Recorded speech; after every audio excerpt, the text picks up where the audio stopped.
नमस्कार। आज हम एक बहुत ही पवित्र विषय पर बात करने वाले हैं, नवरात्रि का पर्व और माँ दुर्गा के वो 9 विशेष स्वरूप जिनकी हम पूजा करते हैं। हम सिर्फ कहानियाँ नहीं सुनेंगे, बल्कि कोशिश करेंगे उनके गहरे अर्थ समझने की। आज के जीवन में वो कैसे प्रासंगिक हैं, ये भी देखेंगे। हमारी ये बातचीत आधारित है नवरात्रि, माँ दुर्गा के 9 स्वरूपों की कथा नाम के स्रोत पर। इसमें हर देवी के स्वरूप का काफी अच्छा वर्णन है। तो चलिए शुरू करते हैं ये यात्रा। बिल्कुल।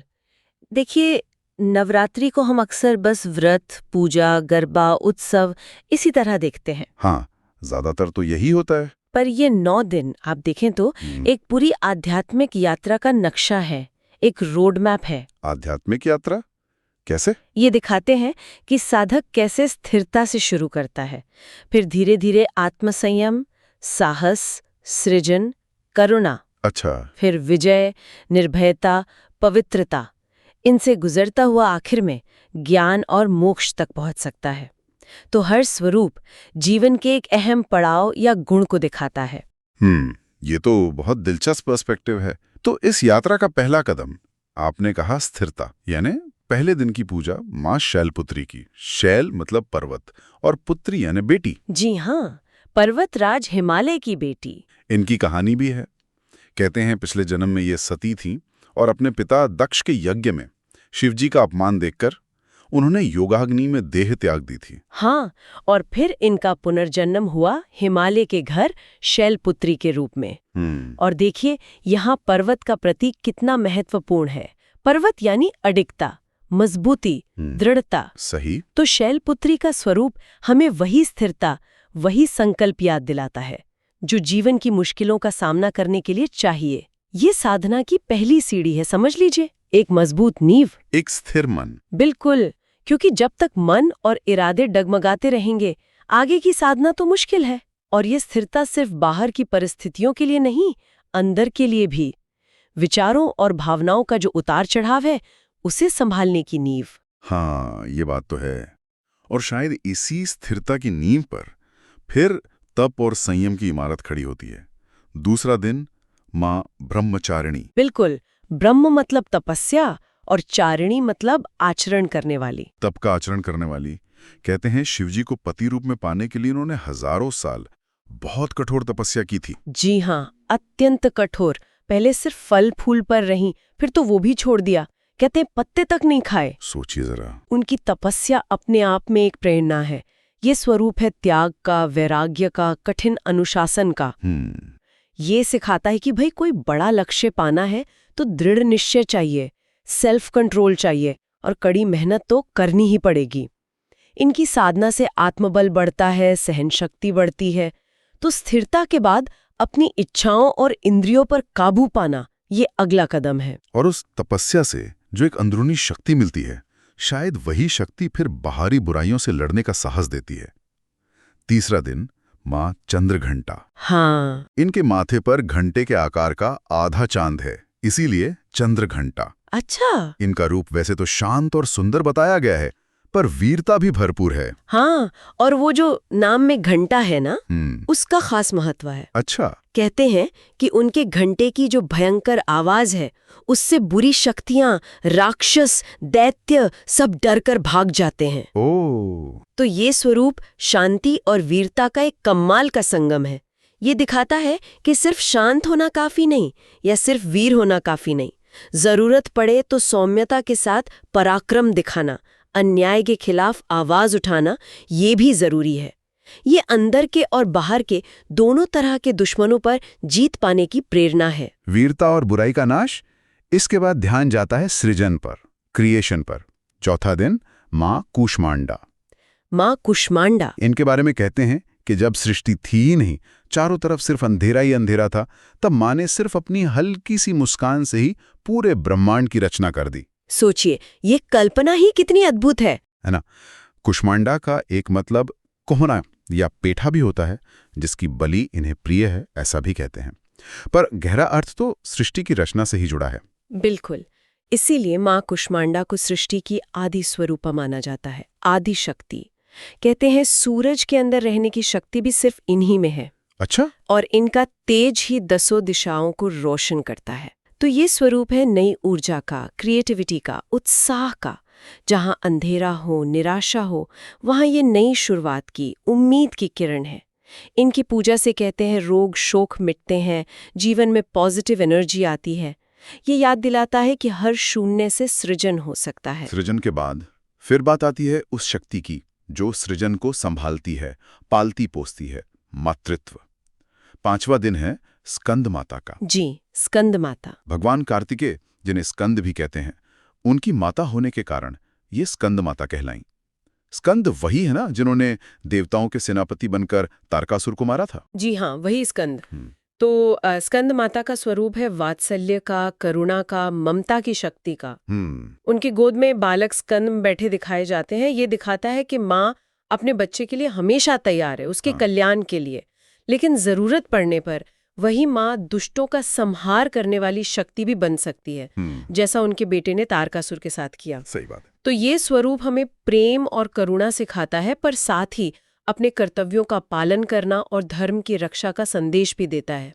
इनकी पूजा से संतान सुख की प्राप्ति होती है, ऐसा मानते हैं, और मन में दया और सेवा का भाव भी जागता है। तो मातृत्व की इस कोमल शक्ति के साथ ही अन्याय के खिलाफ लड़ने की इच्छा भी जुड़ी है। 6वां दिन माँ कात्यायनी की उपासना। माँ कात्यायनी, इनके बारे में कहते हैं कि ऋषि कात्यायन की तपस्या से खुश होकर देवी ने उनके घर बेटी के रूप में जन्म लिया, इसीलिए कात्यायनी। और इन्होंने ही महिषासुर का वध किया था। वो बहुत शक्तिशाली राक्षस था। हाँ, महिषासुर बहुत शक्तिशाली। तो माँ कात्यायनी सीधे सीधे साहस, शक्ति और धर्म की विजय का प्रतीक है।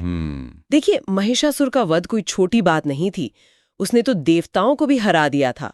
तो कात्यायनी का स्वरूप हमें ये विश्वास दिलाता है कि बुराई चाहे कितनी भी ताकतवर क्यों न लगे, जीत आखिर में सच्चाई और धर्म की ही होती है। और दिलचस्प बात यह है जी कि इनकी पूजा सिर्फ बाहरी दुश्मनों पर जीत के लिए नहीं है। बिल्कुल नहीं। बल्कि हमारे अंदर जो बैठे ना शत्रु, काम, क्रोध, लोभ, मोह, उन पर विजय पाने में भी मदद करती है। लेकिन कभी कभी बुराई इतनी ज्यादा होती है कि उसका नाश करने के लिए शक्ति को बहुत उग्र रूप लेना पड़ता है।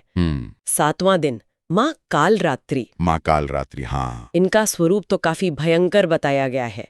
एकदम काला रंग, बाल बिखरे हुए, गले में बिजली की तरह चमकती माला, सांसों से आग निकलती हुई, मतलब सुनने में ही डरावना लगता है। हाँ, रूप तो उनका निश्चय ही विकराल है, इसमें कोई शक नहीं। पर यहाँ एक पैराडॉक्स है, एक विरोधाभास जो समझने जैसा है। वो क्या? कि रूप भयंकर होते हुए भी वे भक्तों के लिए शुभंकरी हैं, यानी शुभ फल देने वाली। कालरात्रि अंधेरे का, बुरी शक्तियों का नाश करती हैं। भूत, प्रेत, राक्षस, दैत्य कहते हैं उनके नाम से ही कांपते हैं। तो ये स्वरूप हमें सिखाता है निर्भयता, फियरलेसनेस। जीवन के सबसे मुश्किल, सबसे अंधेरे दौर में जब डर हमें चारों तरफ से घेर लेता है, तब माँ कालरात्रि हमारी रक्षा करती हैं। शायद उनका ये भयंकर रूप ये भी दिखाता है कि कभी-कभी सच या जरूरी बदलाव कड़वा लग सकता है, डरावना लग सकता है, लेकिन वो होता है शुद्धि और कल्याण के लिए ही। वो विध्वंस नई शुरुआत के लिए जगह बनाता है। तो उस भयानक विध्वंस और अंधेरे के बाद फिर आता है परम शांति और पवित्रता का प्रकाश। 8वां दिन माँ महागौरी। महागौरी, बिल्कुल। इनकी कथा भी है कि शिवजी को पाने के लिए जो कठोर तपस्या की थी माँ पार्वती ने, उससे उनका शरीर काला पड़ गया था। हाँ, तप के तेज से। फिर जब शिवजी प्रसन्न हुए तो उन्होंने गंगा जल से उन्हें नहलाया और उससे उनका रंग बिजली की तरह चमक उठा, एकदम गोरा। तभी से वे महागौरी कहलाईं। एकदम। तो महागौरी प्रतीक है पवित्रता का, शुद्धि का और तपस्या के फल का। कालरात्रि के उग्र रूप के बिल्कुल उलट। हाँ, बिल्कुल विपरीत। इनका स्वरूप अत्यंत शांत है, शीतल है, निर्मल है। सफेद कपड़े, सफेद गहने, सफेद बैल, सब कुछ सफेद, धवल। ये दिखाता है कि कठिन साधना और बुराई के नाश के बाद साधक को अंदर की शांति और शुद्धि मिलती है। इनकी उपासना से कहते हैं मन के सारे मैल धुल जाते हैं, पाप नष्ट होते हैं, जीवन में सकारात्मकता आती है, दिव्यता का अनुभव होता है। ये वो अवस्था है जहाँ कालरात्रि ने जो अंधेरा हटाया था, उसकी जगह पवित्र प्रकाश भर जाता है। और फिर इस पूरी यात्रा का, इस साधना का अंतिम पड़ाव 9वां दिन, माँ सिद्धिदात्री के रूप में। माँ सिद्धिदात्री। जैसा नाम से ही पता चल रहा है, सिद्धियां देने वाली, सभी प्रकार की सिद्धियां, विशेष क्षमताएं और ज्ञान देने वाली देवी। बिल्कुल सही। सिद्धिदात्री यानी सिद्धियों को देने वाली। ग्रंथों में 8 मुख्य सिद्धियां बताई गई हैं: अणिमा, महिमा, गरिमा, लघिमा, प्राप्ति, प्राकाम्य, ईशित्व और वशित्व। हाँ, सुना है इनके बारे में। ये अलौकिक शक्तियां हैं। जी, जैसे अणु जितना छोटा हो जाना या पहाड़ जितना बड़ा, मन की रफ्तार से कहीं भी चले जाना, सब पर नियंत्रण पा लेना, ऐसी शक्तियां। माँ सिद्धिदात्री ये सभी सिद्धियां देने में समर्थ हैं। सभी को, मनुष्यों को, देवताओं को। हाँ, सिर्फ मनुष्यों को नहीं, देवताओं, गंधर्वों, असुरों, सबको। कहते हैं भगवान शिव को भी जो सिद्धियां मिली वो इन्हीं माँ की कृपा से मिली। अच्छा। और उनका जो प्रसिद्ध अर्धनारीश्वर रूप है, आधा शिव आधी शक्ति, वो भी माँ सिद्धिदात्री के कारण ही संभव हुआ, जब माँ ने शिव के आधे शरीर में स्थान ग्रहण किया। अरे वाह, अर्धनारीश्वर रूप भी इन्हीं के कारण? ये तो बहुत ही दिलचस्प बात है। वो आध्यात्मिक यात्रा का शिखर है, पूर्णता, सर्वज्ञान और अंत में मोक्ष। मोक्ष। इनकी कृपा से साधक की सारी लौकिक पारलौकिक इच्छाएं पूरी होती हैं और वो जीवन मरण के चक्र से मुक्त हो जाता है।